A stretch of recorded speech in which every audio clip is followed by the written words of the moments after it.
¿Sí la logran ver? Sí, Bernardo, yo la veo. Vía aérea Ok, difícil pediátrica. así es. Bueno, este, el tema que me toca hablar a mí ahora, pues es un complemento o una continuación de lo que acaba de hablar Erika, ya complicando un poco más el asunto, pues, ¿no? La vía aérea, como en todo paciente adulto o pediátrica, pues puede ser sencilla, y es lo que todos queremos, pero también existe la vía aérea difícil. Y la vía aérea difícil pediátrica, aunque no lo crean, es bastante frecuente. Y ya lo vamos a ver por qué.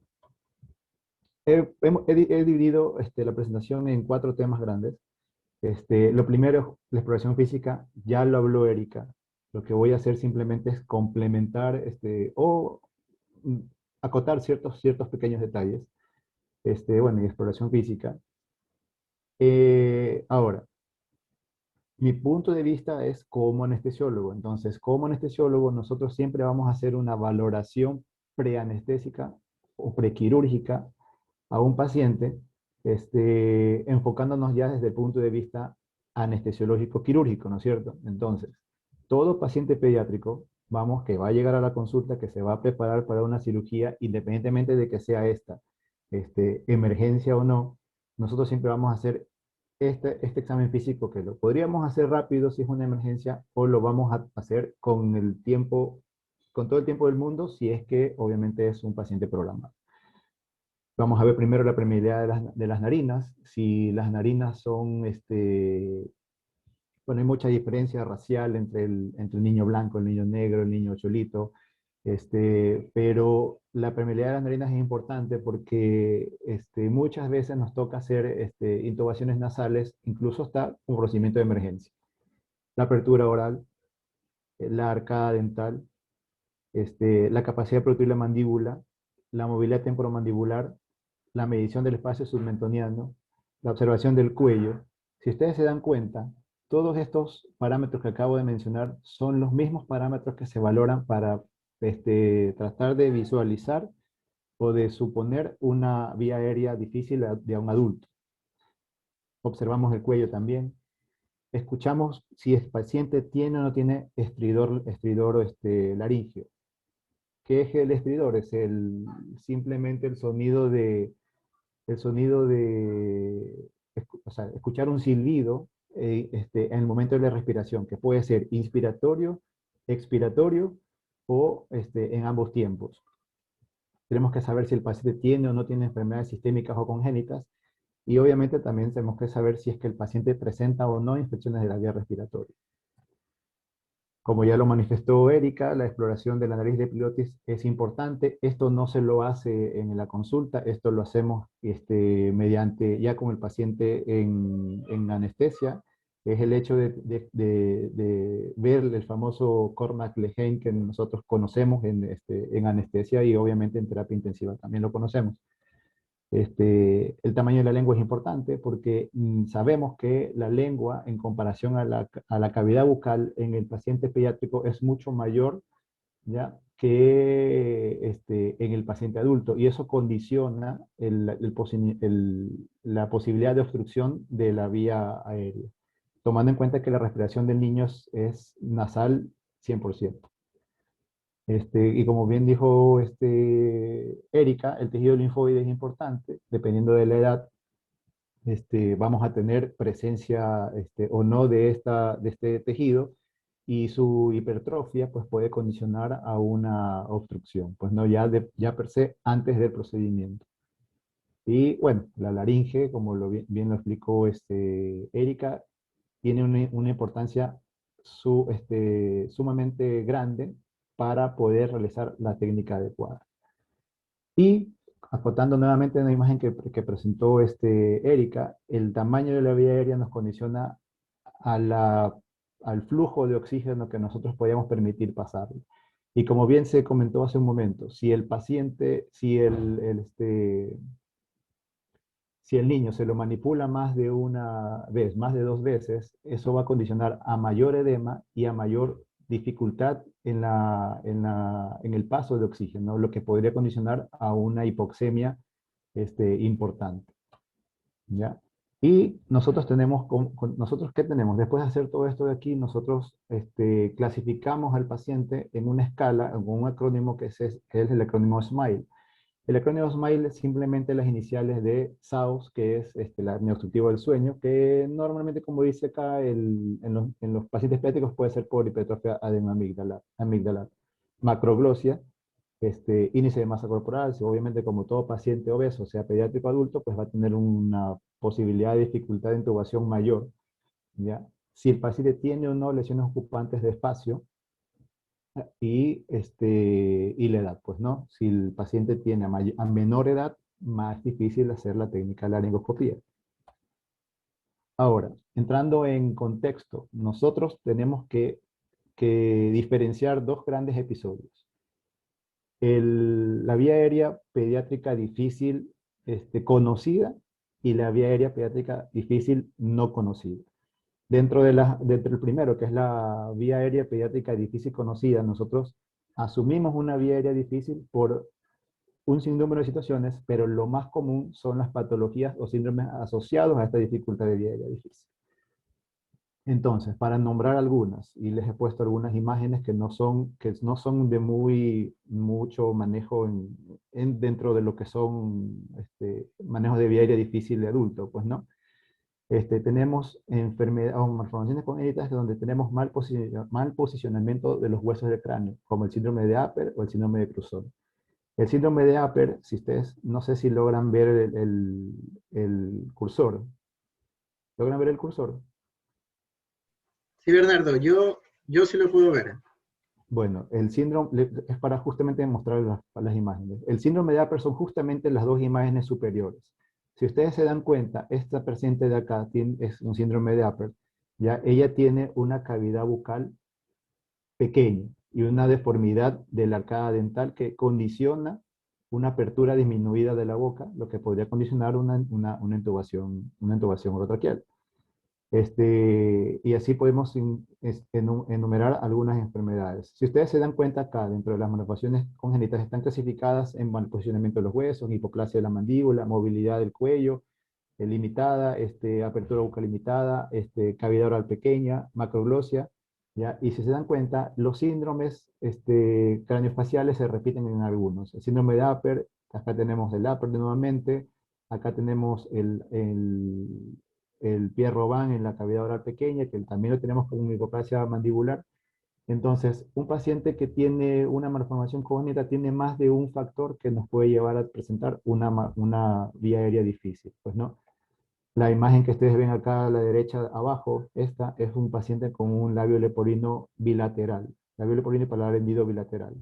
¿Ya? El paciente que ustedes ven acá, en la foto que ven acá a la izquierda, es un síndrome de Pierre-Robin. También tenemos que ver, como dijimos hace un momento, tenemos que visualizar el cuello.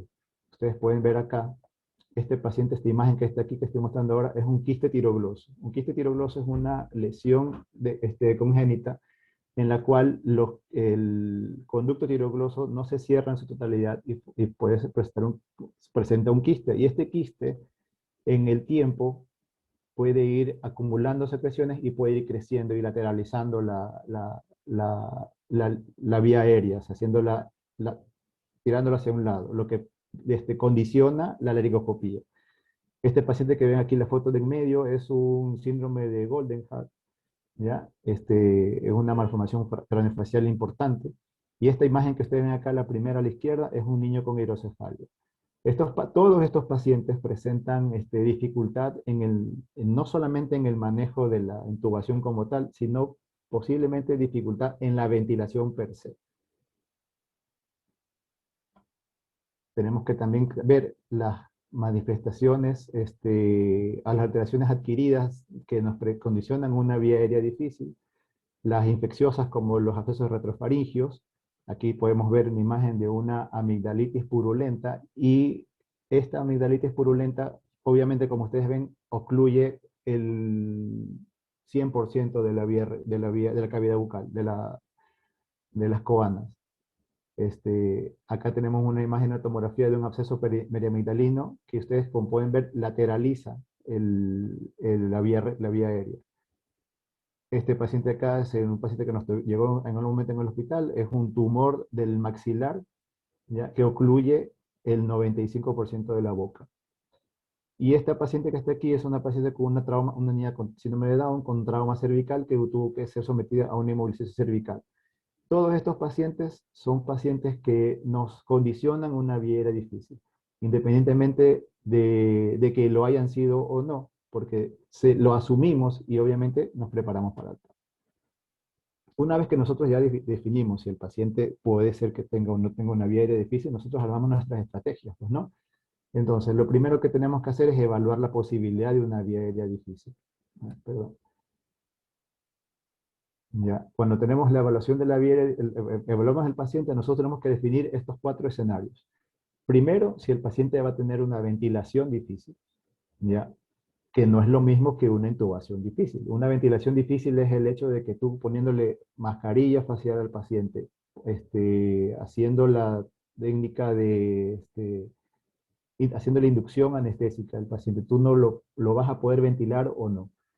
Después de esto tenemos que pensar o evaluar si este paciente va a hacer una intubación difícil, ¿no? Que, como digo, no es lo mismo ventilarlo que intubarlo. Son dos cosas distintas porque son dos procedimientos, dos tiempos distintos. Ya, esto de acá es importante. Paciente poco colaborador, poco cooperador.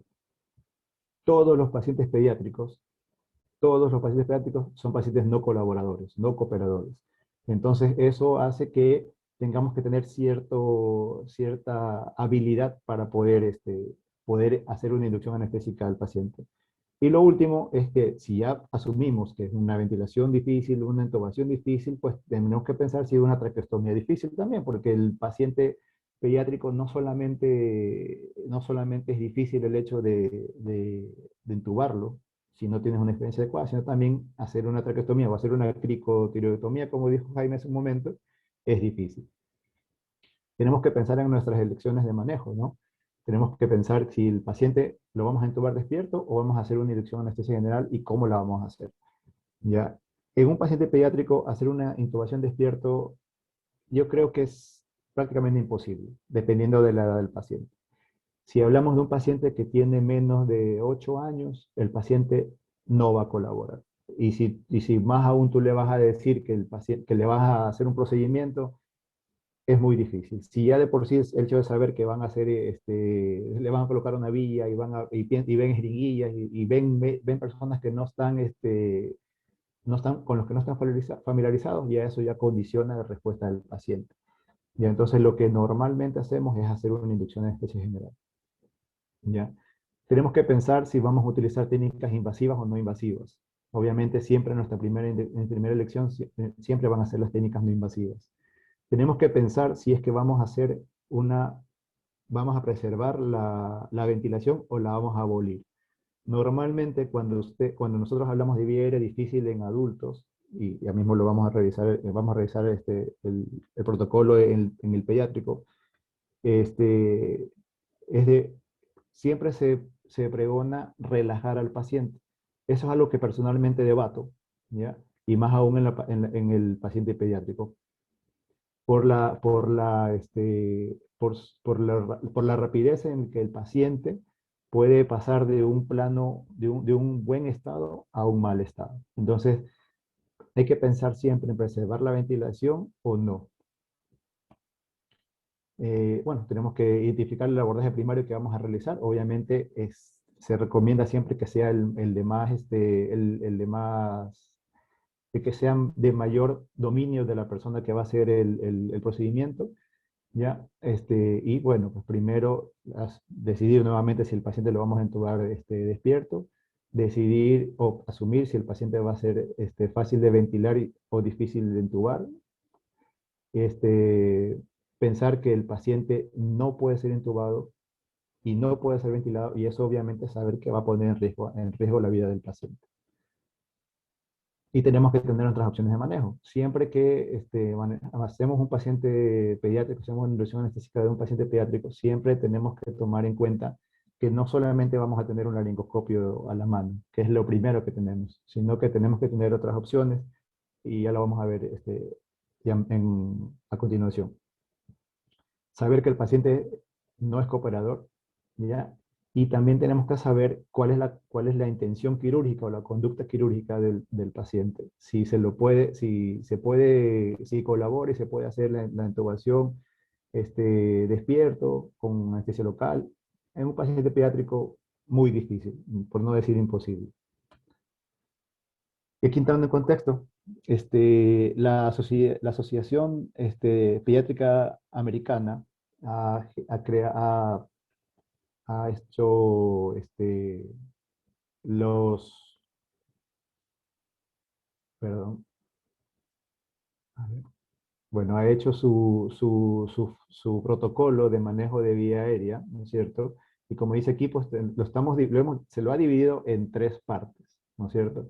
Primero, este, la dificultad en la ventilación con máscara facial, ¿ya? En una inducción de rutina en un paciente pediátrico de 1 a 8 años, ¿ya? Entonces tenemos que ver que si el paciente se nos hace difícil ventilarlo con mascarilla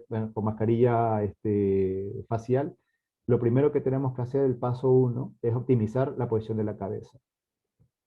Tenemos que considerar ajustar la barbilla o la mandíbula, ¿ya? Insertar un rollo debajo de los hombros si el paciente tiene menos de 2 años, poner la cabeza en posición neutral si tiene más de 2 años, hacer presión cricoidea si consideramos necesario. Y aquí hay que acotar algo. La presión cricoidea tiene que tener, no es como en el adulto, en la que entre más fuerte la hagas, mejor. No, porque si tú haces una presión cricoidea muy fuerte, recordar que las estructuras son más laxas y puede provocar una obstrucción de la tráquea. No solamente que, o sea, tú puedes hacer una laringoscopía, te ayudas con la presión cricoidea, ves la glotis, pasas el tubo, pero no te va a pasar más porque le estás haciendo presión cricoidea. Entonces, siempre tomar en cuenta de que la persona que va a hacer la presión cricoidea, una vez que pases el tubo por la glotis, tiene que dejar esta presión para que pueda pasar el tubo un poco más adentro. Este, y como dice, ajustar la presión cricoidea se usa, utilizar una técnica bimanual de ventilación. Tienes que considerar siempre que lo que te está provocando la dificultad en la oxigenación probablemente no sea la técnica que estés utilizando o la posición que tengas, sino que el circuito no sea el adecuado, que la máscara que estés utilizando no sea la adecuada, que los conectores que se estén utilizando en el circuito no sean los adecuados. Tomar en cuenta que un paciente pediátrico, como se comentó hace un momento, no es un paciente adulto chiquito, entonces ellos necesitan circuitos especiales para poder hacer esto de aquí. Todo por un tema de flujo de oxígeno y turbulencia del flujo. Entonces, si nosotros usamos un tubo muy grande, un circuito muy grande, perdón, para un tubo muy pequeño, eso va a causar mucha turbulencia y el paciente, en vez de ventilarse, este, va, se va a volver hipoxémico. Si nosotros no logramos ventilar adecuadamente a pesar de haber hecho todas estas maniobras, nosotros primero tenemos que pedir ayuda.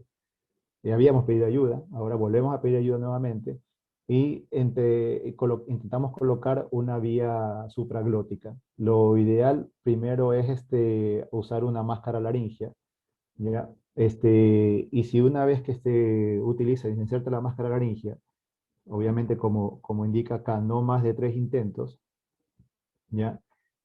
Habría que considerar si es correcto, si está bien colocada y si está bien ventilado y mejoró su saturación, pues habría que considerar la posibilidad de continuar con la cirugía si la cirugía permite hacerlo con una máscara laringea. Si no permite hacerlo con una máscara laringea, habría que considerar la posibilidad de intubación por medio de la máscara laringea, ¿ya? O recuperar la ventilación, y lo que no se recomienda obviamente es retirar la máscara para hacer la laringoscopía. Eso está proscrito, no se recomienda, no lo recomiendo tampoco. Lo ideal es intentar hacer la intubación por la máscara laringea y si no se puede hacer, volver a pensar en el hecho de que se puede hacer la intubación, o se puede hacer la cirugía con la máscara laringea o decidir despertar al paciente. Este, y tener en cuenta de que se nos puede presentar, se nos puede volver un paciente no ventilable, no entubable, ¿ya? Y esto es muy frecuente. El paciente, aunque ustedes no lo crean, el paciente pediátrico tiende a a volverse no ventilable con facilidad, porque son pacientes normalmente hiperactivos. Ya, son pacientes que el edema les causa, como ya lo dijimos hace un momento, les causa grandes gran obstrucción. Entonces, eso hace que el paciente se nos pueda convertir fácilmente en un paciente no ventilable. Y si se nos hace complicado no ventilarlo, no entubarlo, perdón, pues hay que considerar el hecho de que tenemos que pasar al siguiente paso, que es hacer la vía aérea cruenta, la vía aérea quirúrgica. Pero en todo caso, si el paciente se nos vuelve no ventilable, no entubable, nuevamente volvemos al hecho de pedir ayuda, tenemos que mantener la oxigenación al 100%, nuevamente hacer la endoscopia directa no más de 4 veces, chequear la posición de la cabeza, chequear nuestra técnica de laringoscopía, chequear la manipulación externa de la laringe, ¿ya? Si nosotros podemos chequear esto y hacer nuestra laringoscopía y poder ver la glotis, pues hacemos nuestra intubación orotraqueal y tenemos que verificar, ocultar, verificar la expansión, ver la capnografía, para poder estar seguros de que tenemos una vía aérea ya segura. Eso siempre y cuando la ventilación, la oxigenación del paciente se mantenga 100%. Si la saturación no se mantiene 100%, tenemos que tratar de mantenerla de alguna manera. Y lo que tenemos que hacer es pasar al siguiente plan, que es insertar un dispositivo supraglótico, oxigenar, ventilar. Si a pesar de que tenemos un dispositivo supraglótico que consideramos adecuado para la edad, no podemos mantener la saturación, tenemos que considerar cambiar este dispositivo por uno más pequeño para poder oxigenar adecuadamente el paciente. Y igual como en los casos anteriores, tenemos que considerar si lo mantenemos en anestesia y seguimos con el plan quirúrgico, y si no lo mantenemos en anestesia, considerar despertar al paciente para no llegar al último paso, que es hacer la traqueostomía o la cricotireotomía, como lo comentamos al principio. Ahí está, no ventilable, no entubable. ¿Cuáles son nuestros dispositivos de rescate? Pues aquí tenemos una imagen en la que podemos ver las máscaras laringeas. Estas son máscaras laringeas clásicas, ¿ya? Y tenemos desde la 1 hasta las 6 y todos los tamaños que tenemos de máscara laringea, ¿no? La máscara laringea 1 está diseñada para pacientes menos de 5 kilos. Entonces, un paciente neonato que se va a operar de una hernia, por ejemplo, o no una hernia, sino una fractura de fémur, que aunque parezca mentira, no es poco frecuente, pues podemos utilizar una máscara laringea 1, ¿ya? Que está diseñada para pacientes con menos de 5 kilos. Y aquí tenemos el volumen que se tiene con que se tiene que inflar el balón de la máscara laringea, ¿no? ¿Qué más tenemos? Pues los videolaringoscopios, videolaringoscopios que, si bien es cierto, nos ayudan mucho, pero necesitan una curva de aprendizaje. Entonces, una persona que vaya a usar un videolaringoscopio tiene que entrenarse en esto para poder no causar daño.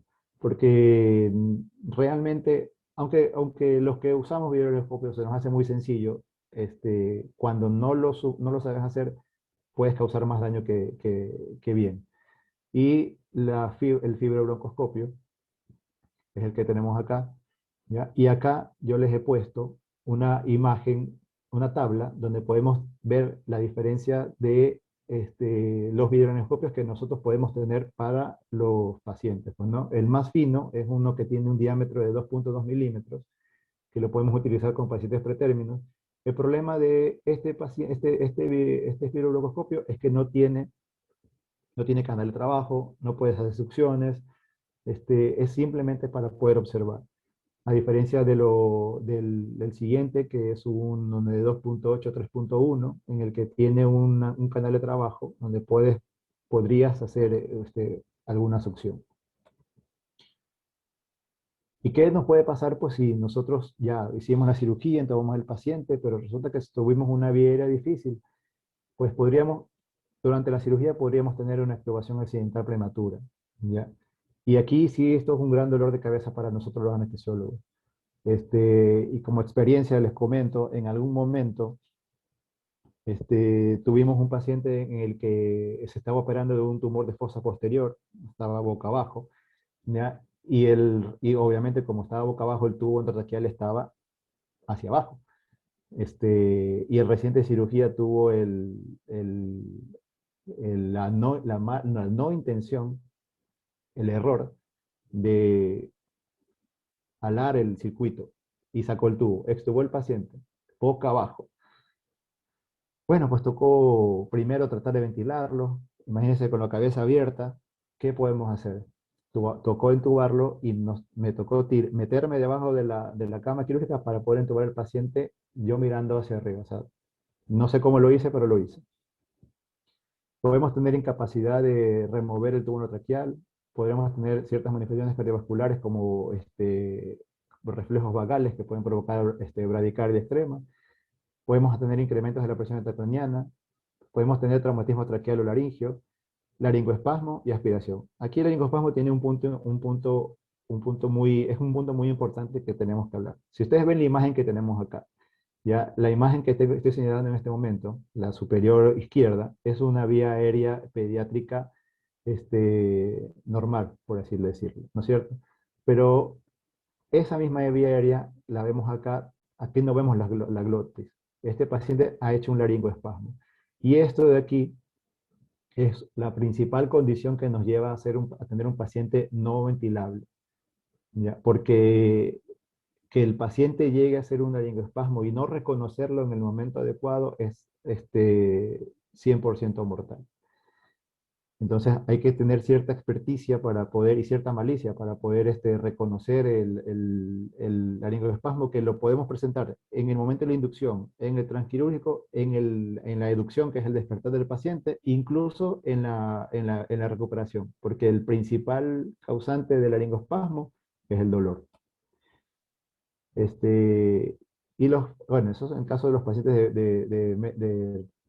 no de alto riesgo. Y los pacientes de alto riesgo, en cambio, tenemos los pacientes que podrían tener incapacidad para tolerar la extubación, pacientes que ya tengan obstrucción de la vía aérea, pacientes que tengan síndromes de hipoventilación, como son los que normalmente llegan a la emergencia pediátrica, pacientes con insuficiencia respiratoria hipoxémica, pacientes que requieran hacerse un procedimiento neumológico, un lavado bronquialveolar, pacientes que tengan incapacidad de protección de la vía aérea, que son generalmente pacientes neurológicos, pacientes que tengan incapacidad de restablecer su vía aérea, pacientes que tengan dificultad respiratoria, pacientes que tengan fijaciones mandibulares, como los pacientes que suelen llegar con fracturas mandibulares, les hacen cerclajes interdentarios, pacientes con inestabilidad o inmovilidad cervical, como la paciente de la imagen que tenemos acá, pacientes que tengan resesiones traqueales, pacientes, o sea, hayan sido sometidos a resesiones traqueales, pacientes que sufran alguna quemadura o una lesión de la vía aérea, y pacientes que hayan sido manipulados por personal inexperto.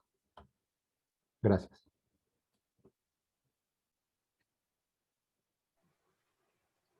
Gracias, Bernardo. Fantástico, ¿no? Es un escenario terrible con el que te enfrentas regularmente, ¿no? Es el pan de todos los días. Bueno, nuevamente les repito, pues, si alguien tiene alguna pregunta para Bernardo, pienso que escucharlo en este bloque, pues a Erika, hablándonos de los puntos generales, básicos, y pues Bernardo, con el asunto de enfrentar una vía aérea difícil, pediátrica, es enriquecedor. Me parece que vamos a aprovechar y tratar de realizarle una u otra pregunta, ¿no? Aprovechando. No sé si Erika sigue por aquí. Ujú. Sí, sí, ya la vi. Bueno, por favor, alguna pregunta. Bueno, te hago una pregunta, Bernardo, pues, ¿no? Nos contaste algunas situaciones y, bueno, nuevamente, ¿no? Yo siempre digo, los niños con el pediatra. Eso, eso es así, ¿no? Y la vía Sí, aérea es obviamente conocida que es de ustedes, los anestesiólogos, ¿no? Están normalmente intubando pacientes día a día y pues cuentan con el adiestramiento y los dispositivos, ¿no? Y el conocimiento, y como bien lo mencionaste tú, un fibrobroncoscopio que en tus manos te sientes cómodo, ¿no? Y para otros quizás cueste un poquito. La pregunta va, pues, ¿no? Cuando yo tengo una vía difícil, generalmente en el adulto uno dice la prevé. La prevención en medicina es primero. claro. Eh, Sucede que normalmente puede ocurrirnos, pues no estamos quizás en un hospital básico, no estamos en un hospital de especialidades o de tercer nivel, pues, ¿no? Quizás la misma pregunta que dice Erika, pero un poco poniendo un escenario terrible y feo como lo que sueles tener usualmente tú. ¿Qué puedo hacer yo para ayudar ante una viaria difícil? Bien lo mencionaste, solicitar ayuda, ¿no? ¿A quién nos recomiendas llamar? ¿Qué modo de actuar? ¿La oxigenación? ¿Qué puedo hacer? Mira, te voy a contar una experiencia que tuve. En algún momento de mi vida, esta larga vida que hemos tenido, 40 yo años. salí de una clínica particular, ya, hice mi procedimiento, me fui a ver a mis hijos a la escuela y me llamó el cirujano con el que había estado operando. Y me dice, Bernardo, te necesito en este momento en la clínica. ¿Ya? Yo dije, chuta, yo pensé, ¿no? El paciente se puso mal, se deprimió, se me ocurrieron mil cosas con el paciente que que le había dado Cuidado. anestesia, que por cierto era una señora que estaba en terapia intensiva, y le pusimos una vía central. Yo pensé muy mal, paciente adulto. Regresé a la clínica, dejé a mis hijos sentados en el carro, pongan seguro, no se salgan de ahí hasta que yo me mueva, hasta que yo regrese. Llego y había una niña de 4 años convulsionando en la emergencia, ¿ya? Y el cirujano de adultos, ¿ya? Con experiencia en niños, había intentado entubar a la paciente, porque el residente de la clínica, el hijo, se asustó y no sabía qué hacer, ¿ya? Entonces, yo llegué, vi al niño, a la niña con un tubo en la boca, y él me dice, Bernardo, ¿sabes qué? La intenté entubar, pero no sé si esté bien. ¿Ya? Y le habían puesto, pues, le habían puesto midazolam a dosis insuficiente y nada más. Yo pregunté qué le pusieron, me dijeron midazolam a tanto, yo le dije, ¿sabe qué? Ponle a tanto, ¿tienes propofol? Sí, ponle propofol, cogí el tubo, obviamente primero la oculté, el tubo estaba en el estómago, se lo saqué, gracias a Dios la dosis insuficiente porque la niña estaba respirando, ¿ya? Le saqué el tubo, ¿ya? Le pedí el laringoscopio, metí el laringoscopio, entubé a la paciente, pero en todo caso el mensaje es pide ayuda, ¿ya? Porque si esa niña, mira, que Dios es grande, si esa niña le hubiesen puesto las dosis que correspondían, esa niña se moría en ese momento, ¿ya? La niña estaba viva porque estaba respirando mal, ¿ya? Pero respirando. Y mira, los pacientes pediátricos son muy nobles, no son fáciles no es fácil que se vayan, ¿ya? O sea, en el sentido de que se mueran. Es muy fácil que ellos se pongan mal, es más, se ponen mal muy rápidamente, ¿ya? Pero son muy nobles porque te permiten hacer algo, ¿ya? Y casos hay, o sea, a mí me han pasado un sinnúmero de situaciones con decirte que en el mismo hospital, o sea, a nosotros los anestesiólogos nos llaman a entubar a un paciente en la emergencia y ustedes han sido testigos con los adultos, es porque ya han intentado ya varias personas, ¿ya? Yo me río porque siempre me acuerdo de la imagen de Superman bajando así en la película, bajando así delante de la gente y la gente, oh, Superman. Y así llega el anestesiólogo. Puedo sonar agrandado, pero te juro que uno lo piensa así. Pero a pesar de, nosotros hemos tenido pacientes que hemos ido a la emergencia y no los hemos podido entubar. Yo personalmente, ha habido pacientes que no he podido entubar, ¿ya? Y cada vez que a mí me llaman a la emergencia, en el hospital, yo voy con un cirujano. Yo siempre voy con un cirujano, porque si ya me llaman a la emergencia, yo asumo que ya lo manipularon, ¿ya? Y si ya lo manipularon, yo ya asumo que a mí se me va a hacer difícil. Entonces, y hemos tenido pacientes en la emergencia, gracias a Dios muy pocos. Yo tengo en el hospital 7 años, y en los 7 años, si son dos, creo que es mucho, en los que hemos tenido que hacer traqueostomías en la emergencia. Recuerdo un neonato que este neonato no pudo, no lo pudieron entubar los neonatólogos, ¿ya? Y nos llamaron y pasó lo mismo, un neonato prematuro, 30 semanas, bajo peso, que de por sí es difícil. Entonces, y ya cuando, o sea, mira, tú conoces el personal en el que tú cuando estás en una institución, tú conoces el personal que trabaja en esa institución. Y tú sabes a cuál, si te llama fulanito, sabes qué podrías esperar. Si te llama sutanito, tú podrías minimizarlo, ¿ya? Entonces, cuando me llamaron por ese neonato, que me llamó la persona que me llamó, yo enseguida pensé mal, ¿ya? Entonces me fui con el cirujano, ¿ya? Y como me fui con el cirujano, siempre yo salgo cargado, siempre cargo mis drogas para poder administrarle a los pacientes para hacer los procedimientos. Entonces me fui con una ampolla de ketamina. Entonces, al neonato le puse su dosis de ketamina, ¿ya? Y le mantuve como pude la ventilación, o sea, con la ketamina le mantengo la ventilación espontánea del paciente, ¿ya? Comienza a producirse, a hacerse alorrea, pero el paciente no pierde su automatismo respiratorio, ¿ya? Le acomodé la cabeza, mejoró la saturación, y el cirujano cogió y hizo la traqueostomía. Ahí en la terapia intensiva neonatal, ¿ya? Entonces, o sea, ¿a qué voy esto? A que, o sea, primero pide ayuda, porque si no lo sabes hacer, tú vas a hacer más daño, ¿ya? Y segundo, cuando ya pidas ayuda, ¿ya? Tienes que tratar de resolver. La persona que te llega a ayudar tiene que resolver. Ahora, ¿qué puedes hacer tú hasta que te llegue la ayuda? Que ese es el otro punto, y creo que es la respuesta a tu pregunta, ¿ya? Este, Acomoda la cabeza, pon bien la cabeza, tracciona el maxilar. En los niños, aunque tú no creas, es muy sencillo, es muy sencillo. O sea, yo de repente lo digo porque vivo de esto y lo hago día a día, pero con el hecho de traccionar el maxilar, ya tú le viabilizas la vía aérea. Si no le viabilizas un 100%, se lo haces un 90%.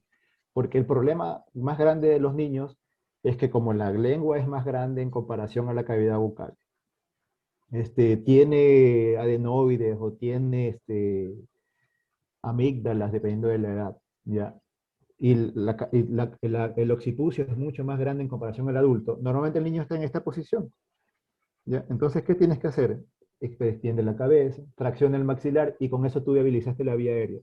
Es algo tan sencillo que las personas que no están entrenadas no lo saben hacer. Incluso personas entrenadas, un anestesiólogo de adulto, y no por minimizarlos, ya, pero es muy difícil que hagan un paciente pediátrico o que resuelvan un paciente pediátrico que se les complique en ese sentido, porque nos ponemos nerviosos.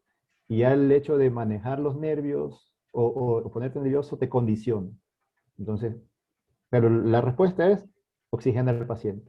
Sube el flujo, dale mascarilla con bolsa a 15 litros por minuto, pero manténlo ahí y no lo paralices, no lo paralices. Cuando yo decía lo debato, es porque si yo no tengo la manera de revertir la relajación, yo condiciono a la muerte de ese paciente. En los pacientes pediátricos, como lo dijo Erika temprano, si el paciente no está oxigenado adecuadamente, la primera manifestación es bradicardia, ¿ya? Entonces, si un paciente neonato, imagínate, si un paciente neonato llega a una frecuencia cardíaca de 100, ya los pediatras se asustan y lo comienzan a reanimar, ¿ya? Porque sacarlo, si llega a 100, lo reaniman. Si llega a 90, ese paciente probablemente no salga, ¿ya? Entonces, ese paciente probablemente se muera. Entonces, así de grave es. Y los pacientes pediátricos desaturan mucho más rápido porque no tienen lo que tenemos los adultos, que se llama capacidad funcional residual, ¿ya? Entonces, un adulto respira profundo y tenemos medio litro de aire en nuestros pulmones que nos permite mantener una saturación buena más tiempo. pero en cambio los pediátricos no tienen esa capacidad residual funcional. Entonces, al no tenerlas, el paciente deja de respirar, se saturó en 2 minutos. En 2 minutos, ese es el tiempo que nosotros tenemos para entubar a un paciente, máximo. Entonces, yo creo que son cosas que, bueno, uno va aprendiendo, lo hemos vivido, Erika con Erika lo hemos vivido en algunas ocasiones. Gracias a Dios no hemos tenido fatalidades, ¿ya? Pero sí hemos tenido complicaciones grandes y hemos tenido que correr. Y bueno, gracias a Dios todos han salido bien. Ok, Bernardo. Quizás sería un poco repetir la pregunta que le hice a Jaime, ¿no? Ujú. Antes, o como tú la respondiste quizás, antes de empezar a hacer un procedimiento, como nos explicaste este caso con el colega, hizo dos cosas mal, pero gracias a Dios hizo una mal, que fue no sedar suficientemente a la niña. Claro, Ajá. eso fue lo que la salvó a la niña. Eso fue la que la salvó a la niña. Quizás por Porque yo estaba en lo mío, con decirte que me llamaron y yo estaba en la escuela esperando que mis hijos se suban al carro. Tú sabes cómo son los niños, pues, ¿no? En la escuela, los amiguitos, y yo, oye, y yo juraba que era otra cosa, pues, ¿no? Entonces, yo ni los apuré ni nada. Yo cuando llegué a la clínica fue que me encontré el escenario y, bueno, hay que resolver, en todo caso. entonces no fue la dosis necesaria para sedar a la niña por el conocimiento seguramente del colega, Exactamente. gracias a Dios. Y lo Y, segundo fue el intento sin ser calificado, ¿no? Como claro, siempre creo que en la mente debemos llevarnos yo creo que yo que soy intensivista de adultos, definitivamente, si intentaría, tengo que llamar a uno de ustedes. Tengo que tener claro, al lado y a uno de ustedes, al lado, pues, ¿no? claro. Lo que pasa es que este cirujano, mira, todos los cirujanos hacen ATLS, todos hacen ATLS, ¿ya? Y en la TLS, en el ACLS, y en el FCCS, y en el PALS, en todos te hacen el módulo de intubación, ¿ya? Todos hacen módulo de intubación. Entonces tú tienes cierto conocimiento, pero lo que pasa es que no solamente es conocimiento, es práctica. A nosotros se nos hace muy sencillo porque es el pan de todos los días, ¿ya? Entonces, el, eso hace que, o sea, nos ven a nosotros entubar y lo ven tan sencillo, ya que piensan, no, pues cualquiera lo puede hacer, ¿ya? Pero realmente no es así. Y ustedes lo han vivido, ustedes que son intensivistas, ustedes que manejan adultos, cuando se les complica un adulto, es un problema. Bernardo, para concluir este caso que nos contaste, ¿Mm? sabemos que aquí muchos de los que hemos estado pues atentos a la exposición de Erika y la tuya, no vamos a intubar a un niño. Lo que debemos llevar en la mente es que quizás inquietar a nuestro personal a protocolizar cosas, ¿no? Sabes Claro, que cuando tengamos problemas respiratorios, un niño con problemas respiratorios en la emergencia, voy a llamar o al menos avisarle a mi anestesiólogo, es posible que sea el anestesiólogo pediátrico, que tenga experticia en esto, y a un cirujano, pues, ¿no? También de pediátrico, un cirujano pediatra. en lo posible, ¿no? A veces se puede, a veces no se puede. Pero como tú dices, lo primero es pedir ayuda, ¿no? Y segundo, creo que eso tú lo mencionaste muchas veces en la exposición, el no paralizar al niño, ¿no? Y no quitarle ese reflejo por todas Es las que, campos que suele contar. es que esa es eso rescata al paciente. Mira, si cuando yo tengo una vía aérea difícil, una vía, una vía aérea difícil prevista, yo no los relajo, ¿ya? Nosotros tenemos dos maneras de hacer inducción anestésica.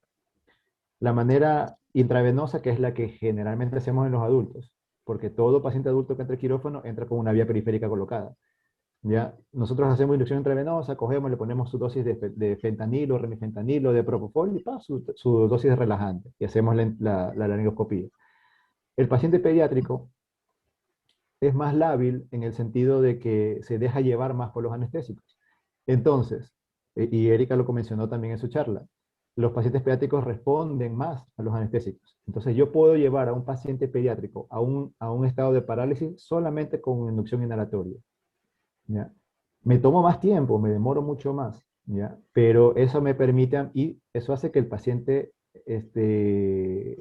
me pueda hacer la laringoscopía. Y es más, yo siempre, antes de intubar al paciente, yo siempre hago la laringoscopía. Antes de coger, esa es otra nematenia que tenemos nosotros. Nosotros tenemos, bueno, ya te lo comento. Siempre le hago la laringoscopía y veo que Cormac tiene. Si el Cormac me ayuda, yo ahí hago abrir el tubo y le paso el tubo. Si el Cormac no me lo permite, yo sigo ventilando al paciente y pido ayuda. ¿Ya? Entonces, eso lo hago yo o sea, me he dicho no yo, en mi servicio lo hacemos de esa manera. Siempre que tenemos un paciente, hacemos la laringoscopía. Si podemos entubar al paciente, lo entubamos, si no, pedimos ayuda. Normalmente quien nos ayuda es otro anestesiólogo. En nuestro hospital, nosotros parecemos moscas sobre un paciente cuando el paciente se complica. Si un anestesiólogo pide ayuda, tú vas a ver siempre 3 anestesiólogos alrededor de ese anestesiólogo. O sea, 4 con ese paciente, ¿ya? Para poder sacar al paciente adelante. Este, es muy raro que nosotros tengamos un código azul en el hospital en quirófano. Súper raro. Es más, es raro que tengamos en el hospital un código azul, ¿ya? Pero cuando lo ha habido, siempre tú vas a ver en el hospital, se activa el código azul y llega el de terapia intensiva, el de emergencia, el de anestesia, ¿ya? Y el cirujano. Los 4 para resolver ese paciente. Entonces, es, no sé si pasa en otros lados. Mi experiencia cuando pasé por el Bernaza no fue así. Mi experiencia cuando pasé por la maternidad Sotomayor no fue así. Cuando pasé porque yo he trabajado en algunos hospitales, cuando trabajé en el Teodoro no fue así. Cuando trabajé en, las María, en el hospital universitario tampoco fue así. O sea, ya es una cuestión de, eh, es una cuestión de especialidad. O sea, los pediatras de por sí, mm, mira, no es que nos dejemos llevar o creamos que el otro tiene que resolverlo, no. Estamos ahí. Si así no hagamos nada, estamos ahí viendo, porque en algún momento si necesitas, nosotros metemos la mano.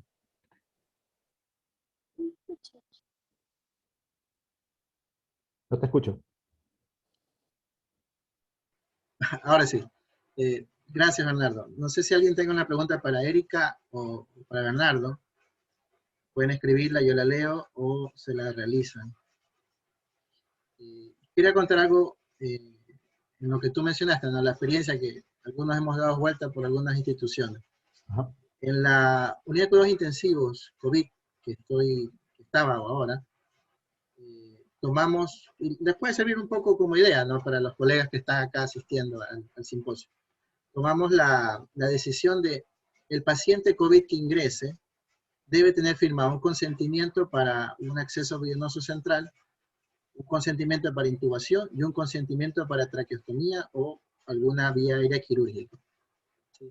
Porque a veces sucede, pues, ¿no? Que vamos a intubar, tú pides el consentimiento y terminas haciendo traqueostomía, pues, ¿no? Entonces, consciente el familiar también de que nosotros vamos a ayudar al paciente, ¿no? Yo siempre pienso en mi mente, como todo médico o médica es un hermano o una hermana para mí, eh, vamos pues a ayudar al paciente y no estoy en la cabeza pensando que alguien se levanta a 3 de la mañana a operar a hacerle daño a un paciente, pues, ¿no? Por supuesto. Eso por un lado, ¿no? Les podría servir como un tip o una ayuda. Y lo segundo, que lo viví en la época del posgrado, pues que hacíamos traqueostomías con otra colega, y en la formación teníamos al cirujano, ¿sí? Y regularmente llamábamos al anestesiólogo que esté junto a nosotros, ¿no? Porque podía solucionarse alguna dificultad. Conclusión podría ser, ¿no? Que en el servicio pues, llamemos ante casos de este tipo, pues, ¿no? Al anestesiólogo y al cirujano, ¿no? Para tenerlos, como tú dices, aunque no haga nada, pero está ahí. Y en el momento que se necesite, está ahí. No es que sea que Claro, llamarlo y se pierda tiempo. claro, y, no, y mire, y sobre todo, yo creo que para los que están en formación, y bueno, los que no están en formación y tienen la posibilidad de, anestesia es un servicio que, la verdad es que nosotros estamos un poco minimizados dentro de lo que es las especialidades quirúrgicas, pues, ¿no? Pero es un servicio que es muy afín a la parte docente, ¿ya? Todos los residentes de pediatría que pasan por el área de recuperación en el hospital, yo siempre les digo, ahí están los pacientes, vayan a entubarlos, ¿ya? Porque no es lo mismo entubar un muñeco que entubar un paciente.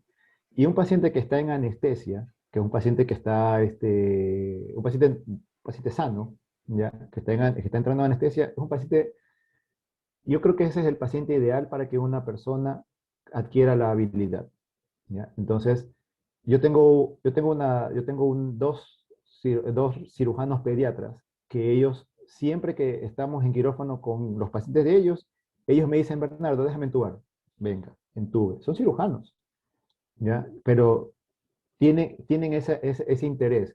Y obviamente todos los que pasan por el servicio, que tienen el interés, se les da la apertura, porque es parte de lo que considero que tenemos que hacer como colegas y como profesionales y como familia, como tú dices.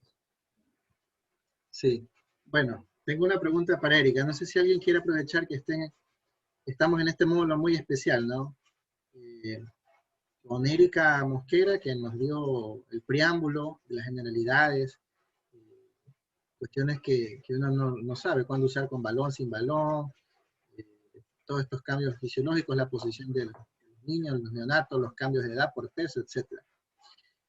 Erika, tú que haces emergencia, que sé que estás en una unidad de cuidados neonatales de una Ujú. institución nueva, ¿no?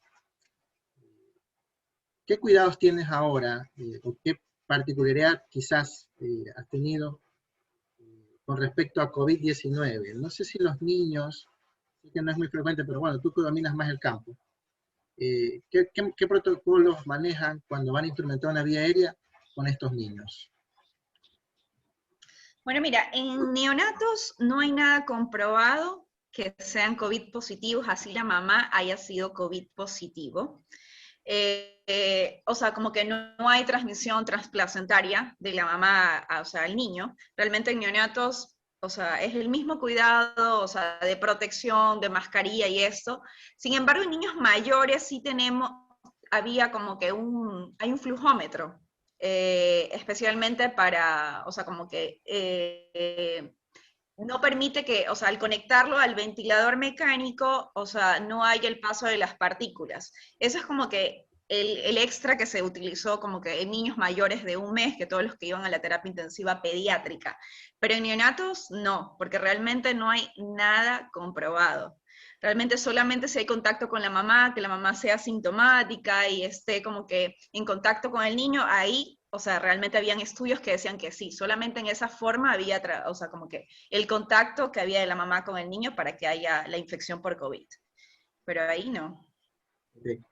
Erika, entonces el personal, bueno, tú estás en una UCI neonatal, ¿no? Sí, neonatal. ¿Tienen alguna sugerencia, tienen un protocolo con respecto a, lo- a los equipos de protección personal? ¿Tu personal cómo más o menos maneja eh, los pacientes con respecto a la vía aérea? Y en los niños más grandes, pues, ¿no?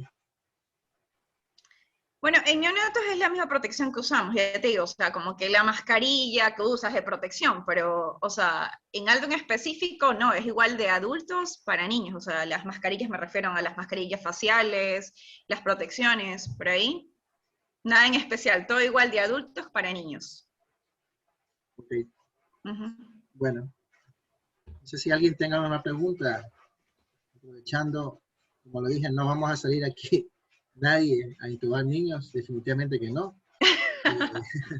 Pero es importante tener claras las cosas y las puntualizaciones que nos ha hecho Erika y Bernardo, pues, ¿no? Una cosa que quería acotar antes que Sí, me Bernardo. olvide, y bueno, entiendo que no van a tomar niños, pero es muy común en los pacientes pediátricos la estenosis subglótica como complicación de la intubación endotraqueal Ujú. por el tamaño del tubo o por el uso del tubo con balón. ¿Ya? Entonces, lo que decía Erika hace un momento, que es importante saber qué tubo vamos a usar y incluso hasta cuánto tiempo lo vamos a tener. Como te dije, también los niños son muy nobles, toleran unas intubaciones bastante prolongadas, ¿ya? Pero las injurias también las tienen. Y es mucho más fácil de injuriarlos a ellos con un tubo que consideramos normal o adecuado para el tamaño de ellos, pero que terminen lesionando la subglotis y provocando una estenosis. Claro. También es importante también el número de hospitalizaciones, porque muchos de los niños que llegan a la emergencia han tenido antecedentes de intubaciones previas. Entonces, por eso ahí también hay que considerar el número del tubo con que se va a intubar.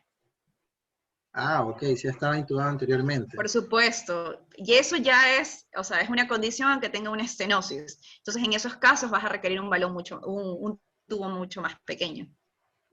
Así es.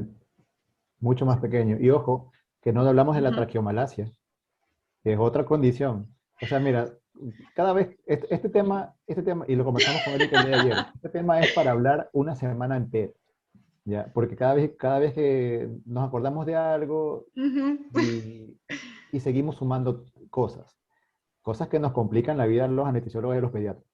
Pero en todo caso, la intención es que tengan una idea un poco más clara. No sé si la logramos. En todo caso, los protocolos están, los protocolos se siguen.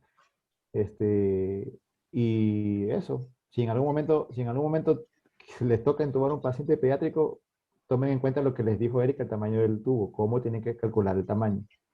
Ujú. ¿Ya? Le da más 4 para 4, ¿no?